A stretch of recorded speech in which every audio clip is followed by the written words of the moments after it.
তো বন্ধুরা, রাতের খাবার লাইয়ের খোসা আলু দিয়ে ভাজা আর লাউ দিয়ে পাতলা করে মটরের ডাল, তাও আবার একটু রাঁধুনি ফোড়ন দিয়েছি।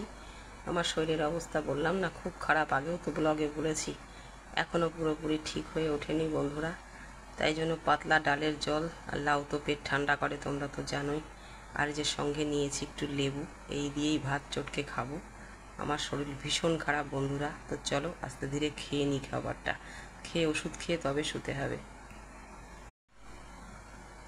তো বন্ধুরা, রাতের খাবার লাইয়ের খোসা আলু দিয়ে ভাজা আর লাউ দিয়ে পাতলা করে মটরের ডাল, তাও আবার একটু রাঁধুনি ফোড়ন দিয়েছি।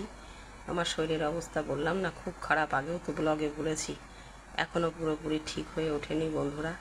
তাই জন্য পাতলা ডালের জল আর লাউ তো পেট ঠান্ডা করে, তোমরা তো জানোই। আর যে সঙ্গে নিয়েছি একটু লেবু, এই দিয়েই ভাত চটকে খাবো। আমার শরীর ভীষণ খারাপ বন্ধুরা। তো চলো আস্তে ধীরে খেয়ে নিই খাবারটা, খেয়ে ওষুধ খেয়ে তবে শুতে হবে।